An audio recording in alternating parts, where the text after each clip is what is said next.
দ্বীনের প্রশ্নে, ঈমানের প্রশ্নে, আল্লাহর প্রশ্নে, রাসূলের প্রশ্নে, এই ভূখণ্ড রক্ষা করবার প্রশ্নে আমরা যে কোনো দল, যে কোনো মত, যে কোনো নেতা, যে কোনো নেত্রীকে প্রয়োজন হলে লাঠি মারতে প্রস্তুত। এটা বুঝতে হবে। কথাগুলো করা হয়ে যেতে পারে, এটা বাস্তবতা। আমাদের মানসিকতা এমন লাগবে, তুমি দেশকে ভালোবাসো, তুমি আল্লাহকে ভালোবাসো, তুমি কোরআনকে ভালোবাসো, আসো তুমি আমার ভাই, বুকে জড়ায় নিব। কিন্তু গাদ্দারি করবা, দলের নেতার পূজা গাদ্দারি করে দেশকে বিপদে ফেলাইয়া আওয়ামী লীগের মতো ক্ষমতা করবা, ক্ষমতার মূল একবারে মুখে ধরায় দিবে না। আল্লাহর বান্দারা, কথাগুলো করা হয়ে যাচ্ছে, কিন্তু অন্তরের কথা, কষ্টের কথা বলতেছি। 5টা মাস হইতে পারে নাই, এখনই যে খাওয়া খাওয়ি যে অবস্থাটা শুরু হয়ে গেছে, 5টা মাস যাইতে পারে নাই।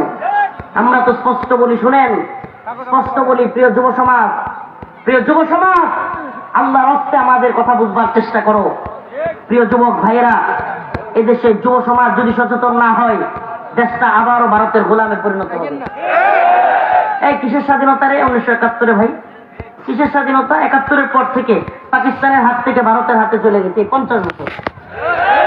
এগুলো এই অন্ধর দল, খতামাল্লাহু আলা কুলুবিহিমের দল, এই আওয়ামী লীগের দেখবে না, এই দালাল চট্টগ্রামে দেখবে না। 71-এর পর থেকে 50 বছর কিসের স্বাধীনতা? ভারতের বিষয়ে কোনো কথা বলা যায় না। আরে সাধারণ মানুষ তো বাদ দেন, আপনারা যে পাওয়ারফুল নেত্রী দেখছেন, পাওয়ারফুল লিডার, পাওয়ারফুল নেত্রী হাসিনাকে দেখছেন, হাসিনা পর্যন্ত কোনোদিন ভারতের বিরুদ্ধে যাওয়ার সুযোগ ছিল? সেটা কিসের স্বাধীনতা? স্বাধীনতা না এখন, যখন আমরা ভারতের বিরুদ্ধে বলতে পারি। স্বাধীনতা না এখন, যখন আমরা ভারতের আগ্রাসী মনোভাবের বিরুদ্ধে চোখে চোখ রেখে জবাব দিতে পারি। এই জন্য বলি, প্রিয় প্রজন্ম, তৈরি হও, সময় এসেছে। ওরে বাবা, তিস্তার পানি দিবে না, তিস্তার পানি আটকে রাখবে। আবার যখন বন্যা আসবে, আমাদের দেশের মানুষকে বন্যায় বাসায় মেরে ফেলবে, কাঁটা তারের বেড়ায় গুলি করে মেরে ফেলবে মানুষ, পচা পেঁয়াজ দিবে, আদানির বিদ্যুৎ 4 টাকাটা 40 টাকা, আর আমরা আমরুপানি নিবে, ইলিশ নিবে, ট্রানজিট নিবে, বন্দর নিবে।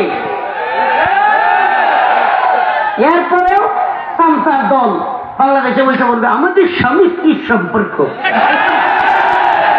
ওই সামসা এখন ওই কাদের হাসান মাহমুদ আর আব্দুল শয়তান, আব্দুল মোমেন, এটার আব্দুল শয়তান ডাকে আমি।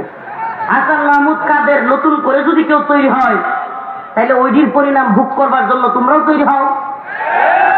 আসলে সমস্যা কি জানেন? ক্ষমতার পূজারী জালেমরা না শিক্ষা নেয় না, লাঠি খাওয়ার আগ পর্যন্ত এদের শিক্ষা হয় না। এটা একটা সমস্যা, একটা বিরাট সমস্যা। এরা নিজেদেরকে সর্বে সর্বা মনে করে, নাউজুবিল্লাহ, নিজেদেরকে সর্বে সর্বা মনে করে, আমরাই খাও, আমরাই হয়ে গেছে। যখন লাঠিটা খায় তখন বোঝে আমি কিচ্ছু না, আমি পুরো ডিম। এই জন্য বলি, আল্লাহকে ভয় করি আমরা। কাকে? আমরা আল্লাহকে ভয় করি। আল্লাহর জমিনে আল্লাহর গোলামি করতে আসছি। কোন দলের, কোন নেত্রীর, কোন নেতার, ভারতের, আমেরিকার, ইসরায়েলের গোলামি করতে আসছি। আমাদের একটাই মিশন, একটাই ভিশন, এই উম্মার মধ্যে, এই প্রজন্মের মধ্যে আল্লাহর গোলামি তৈরি করে দেওয়া। এই আমরা কার গোলাম? সিজদা দিলে, মাথা নত করলে কার কাছে করবো? মাইরা ফেলবি, জেলে নিবি, রিমান্ডে দিবি, ফাঁসি দিবি, না কি করবি? আরে দুনিয়ায় সর্বশেষ তো তুই মারতেই পারবি, আর কি করতে পারবি? মরলে মরবো, কিন্তু আল্লাহর গোলামি করে মরবো, কোন ব্যক্তির, দুনিয়ার গোলামি না। আয়াতে কারিমা করলাম, একটা মেসেজ দেওয়ার চেষ্টা করলাম। আল্লাহর সাথে আমাদের একটা ব্যবসা হয়েই গেছে, আল্লাহর কাছে জানমাল বিক্রি করে থুয়ে আইছি। ইন্নাল্লাহা আশতারা মিনাল মুমিনিন আনফুসাহুম ওয়া আমওয়ালাহুম। আল্লাহ পাকের কাছে আমরা জানমাল কি করছি? বিক্রি করে দিছি। আরে যে জিনিস বিক্রি করে দিছি, এটা কি ফিরে নেওয়া যায়? আল্লাহর রাস্তায় বিক্রি করে দিছি, এটা নিয়ে নতুন করে চিন্তা করে লাভ আছে? এখন একটাই তামান্না, দ্বীনের জন্য শহীদ হওয়া। শহীদের মিছিলে শরীক হইতে রাজি আছেন তো ইনশাআল্লাহ? তাইলে 24-এর স্বাধীনতা মূল স্বাধীনতা নয়, সামনে আসতেছে কোরআনের, দ্বীনের, ইনসাফের স্বাধীনতা। কোরআনের জন্য আলেম ওলামারা ডাক দিলে শহীদি তামান্না নিয়া রাজপথে নামতে রাজি আছেন তো ইনশাআল্লাহ? নাসরুম মিনাল্লাহ ওয়া ফাতহুন করিব। এই প্রজন্মের কাছে আমাদের এটাই চাওয়া, আখেরি পয়গাম, দিন বিজয়ী হবেই, হয়তো তোমাকে সহ অথবা ছাড়া। হয়তো সহ অথবা এখন তুমি সহতে থাকবা না সারা থাকবা তোমার বিষয়। দিন কিন্তু বিজয়ী হবে, দিন বিজয়ী হবেই, কোরআন বিজয়ী হবেই। তুমি সাথে থাকবা না বিরোধী পক্ষে থাকবা, এটা তোমার বিষয়। আল্লাহ পাক আমাদেরকে দিন বিজয়ের পক্ষে থাকার তৌফিক দান করুন। নাসরুম মিনাল্লাহ ওয়া ফাতহুন করিব। অবশ্যই মুমিন এক কুড়িগ্রামবাসী, রংপুরবাসী দোয়া চাই আপনাদের কাছে। বিশেষ একটা অনুরোধ থাকবে, এই নুরানি হাফেজিয়া মাদ্রাসার প্রতি আপনারা নজর রাখবেন। মাদ্রাসাটার জরুরিয়ত সবকিছু আপনারা দেওয়ার চেষ্টা করবেন। এবং আমার আপনাদের প্রতি অনুরোধ থাকবে, এই কুড়িগ্রামবাসী জায়গা করে দিবেন, আমি যেন গাড়িতে উঠতে পারি।